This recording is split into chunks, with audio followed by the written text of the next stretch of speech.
Sénégal premier mi-temps bi mu tegal France su ko tegalee Norvège day gagné Norvège suñu attaquant yi nga xamante ni Pape Thiaw yéen la nar a teg contre la Norvège xawma kan lay doon. Soyez clinique devant le but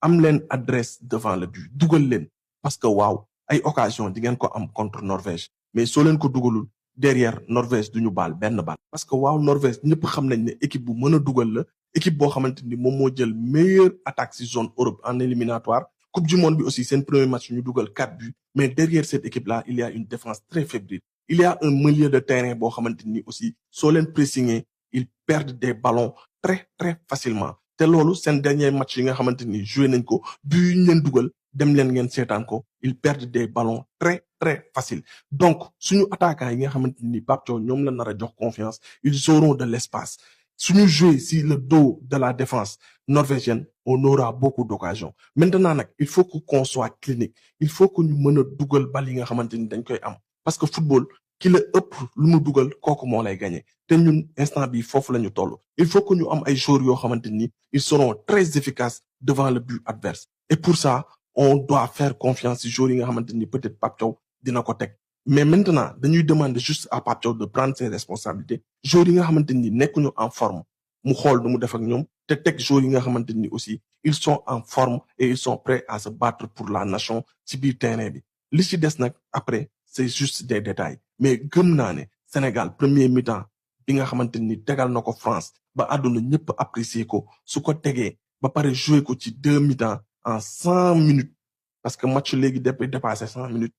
Sénégal gëm naa ne day am ndam incha allah. Nos Lions démb def nañ seen entraînement pour préparer équipe bi di Norvège quelques informations concernant entraînement bi nga xam ne nos Lions def nañ ko bi ci njëkk sous le regard de Modou Lo démb teewee na entraînement bi nga xam ne nos Lions du Sénégal def nañ ko d'après les informations nag ñu ngi xamal ni le groupe était au complet tous les joueurs étaient là sauf un Edouard Mendy moom bokkul ci entraînement bi le pourquoi nag ba fi may waxee yéen nii amuñu benn information bu ñuy indiquer le pourquoi Edouard Mendy ne s'est pas entraîné mais nag ñu ngi xamal ni les Lions étaient complets 26 joueurs ñoo fa nekk bon di ñu xamal ni aussi Moustapha Mbow ak Mamadou Sy ñoom quitté nañ la tanière ginnaaw la défaite contre la France nag peut-être le coach a trouvé nécessaire de travailler avec les 26 yi nga xam ne ñoom lañ convoqué et ci information yi ñu ngi ñuy waxal ni kii di Moustapha Mbow ak kii di Mamadou Sy ñoom quitté nañ la tanière beneen information boo xam ne c'est très particulier ça concerne Bara Sapeko Ndiaye ndax d'après les informations ñu ngi ñuy xamal ni moom Bara Sapeko Ndiaye ba entraînement bi jeexee il était seul moom kese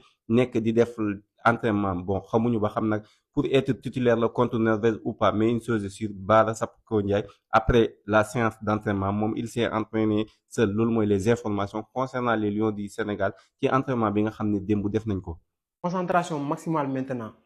défaite bi jàll na on passe à autre chose Pape Thiaw may na leen benn jour de repos tey gars yi ñu ngi entraîné mais entraînement bi su ma jumul 15 minutes ouvert à la presse après leneen lu ci des je pense que ni voilà joueurs yi ils sont seuls d'après li nga xamante ni jot naa ko lire parce que gars yi ñu jël ay mesures de sécurité aussi bëgguñu actuellement dara génn ils veulent juste créer la surprise et franchement voilà le visage des joueurs yi ma gis nii ça se voit que instant bi nii ça va quoi voilà d'après li ma gis ça se voit que ça va quoi digérer nañ défaite bi je pense que ni ça fait du bien tey ñu mel leen benn jour boo xamante ne dañuy reposer wu dallu voilà oublier tout ça je pense que c'est bien. abonnement yi ba léegi c'est disponible pour yéen ñu bëgg a seetaan match yi sans problème sama numéro muy sama bio waa Afrique Amérique Europe Asie ñëpp si ngeen bokk da ngeen may contacter rek ma jaarale ko ci ay prix yomb. léegi nag temps amul defarwaat rek jéem a jugaat parce que affaire bi compétition la match par match la 2 finales moo ñu dese et man j'ai la conviction que on va se qualifier j'ai la conviction que on peut et on va se qualifier il suffit juste que ñu gëm ko et nekk si aussi franchement. xool naa ba xool mais alaana lii bu dawul sa yaram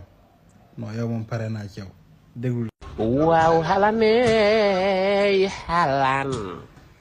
dëgg-dëgg ndaanaan nga siyaar naa la ndigalooy faal yow xalaan woo naa la ndigal faal nee naa la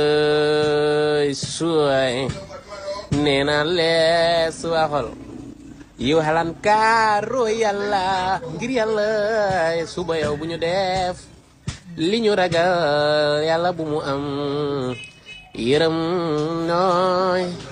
jàpp ci bul dóor sa dóor yee yàlla fayee la nijaay lii pour yow la tonton Alan yaay borom ak yaa baax ku la xamul ñun xam nañ la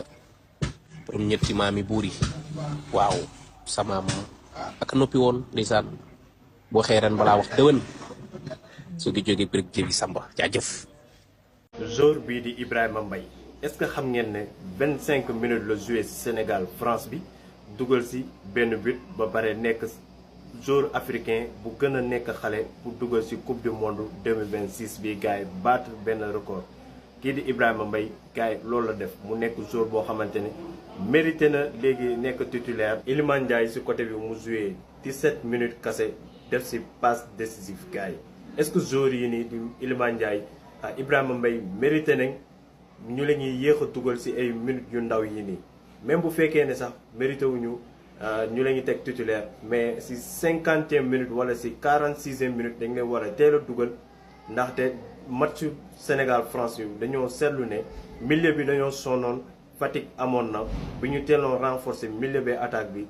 xëy na lii yëpp duñu dal waaye tamit négligence am na ci côté coach Pape Thiaw seetaan ba li nga xamante ne mooy France daal di exploiter ci fatigue bi nga xam ne sentir nañ ko ci suñu milieu terrain bi ba jaay leen vitesse ba gañ a ñëw donc yow mi doo gis sama vidéo fàtte dugg ci bi compte bi abonné aimer partager pour plus d'informations jaay. salaam gars yi mission Pape Thiaw mooy gagner Norvège ba pare jël Haaland nëbb ko bal yi nga xamante ni seen équipe bi dañ ko koy jox Haaland moom mooy force numéro 1 bu Norvège parce que moom mooy leader technique bi mais aussi ki nga xamante ni mooy Martin Odegaard gi moom mooy cerveau équipe bi moom mooy dicter tempo bi moom mooy déclencher les actions moom mooy casser les lignes ñoom nag dañoo am ay attaquants yoo xamante ni ils sont rapides et ils sont très efficaces devant les buts Haaland kenn dootu ko présenter si éliminatoire yi 16 buts la dugal imaginez leen loolu te coupe du monde bi premier match bi ñoom 4 la ñu dóor donc am nañ armada offensive mais aussi c'est une équipe qu'on peut regarder les yeux dans les yeux parce que derrière cette équipe là défense bu fébrile moo fa nekk avec axe central yoo xamante ni ils sont lourds et ils sont lents ay défenseurs yoo xamante ni des latéraux ils montent beaucoup te suñu monter ils vont laisser beaucoup d'espace seen ginnaaw on devra jouer sur le dos de cette défense là pour pouvoir les surprendre mais aussi Haaland ban tactique lañu war a def pour nëbb ko bal yi nga xamante ni dañ ko koy jox seen excentré yi di Nusa ak ki nga xamante ni mooy Oscar Bob d'origine gambien ñoom dañoo nekk ay joueurs de vitesse joueurs yoo xamante ni à tout moment ils peuvent déstabiliser l'adversaire et proposer un centre vers Haaland Haaland puissance physique bi mu am kenn dootu ko naatable moom ak Sorlo moo tax à tout moment mën na dugal ñaari tànk yëpp day dugal mbëkk day dugal appel contre appel daf ci ay donc xam ngeen ne Haaland nekkatul joueur boo xamante ni dañ koy présenter ñun nag luy suñu wareef mooy ñu couper toutes les transitions yi nga xamante ni day jóge ci Odegaard jëm ci Haaland mais aussi day jóge ci seen excentré yi jëm ci Haaland parce que fépp fu ñu mënti jaar finition bi Haaland moom mooy finir équipe la boo xamante ni c'est un peu comme la France mais à un degré moindre parce que ñoom ils jouent pour Haaland mooy atu numéro 1 bi donc li ñu war a mën a def mooy toujours être fort surtout défensivement il faut qu'on soit fort mais aussi wax nañ ko coupe du monde bépp occasion boo am na nga ko war a dugal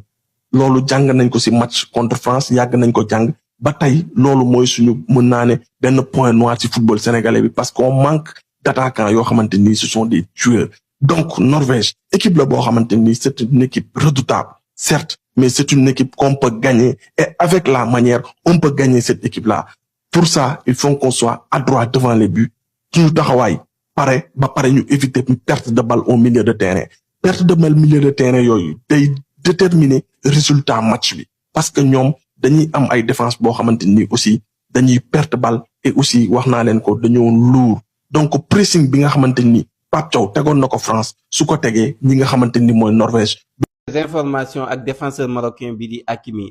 accusé de viol récemment waxoon naa leen ni Hakimi dañ ko accusé de viol et d'après les informations yi nga xam ne jot nañ ko moom Hakimi mi nga xam ne actuellement mu ngi fële ci États-Unis di jouer la coupe du monde nag d'après les informations ñu ngi ñuy xamal ni le capitaine du Maroc sera jugé pour viol loolu mooy information yi nga xam ne jot nañ ko le cour d'appel de Versailles comme niñ ko yëgee moom nag confirmé ne que Hakimi dañ koy juger moom Hakimi sax réagir na ci décision bi et moom nag moo ngi wax ni il est satisfait de la décision et que occasion la pour moom mu exprimer wu et que moo ngi attendre avec impatience jour jugement bi loolu mooy information yi nga xam ne jot nañ ko ci le capitaine du Maroc ndax dina bouleverser la coupe du monde de Hakimi ou pas. Une chose est sûre, Maroc tey dafay jouer ak équipe bii di Écosse et ci noonu l'information vient de tomber accusée de viol. Les faits nag mu ngi remonté en 2023 une jeune fille dafa accusé ni le capitaine du Maroc daf ko violé et ci noonu nag Hakimi nag moom nag mu ngi wane ni deful li nga xam ne moom lañ koy toppee et ci noonu mën nañu wax ni l'information mooy le cour d'appel de Versailles nag confirmé na que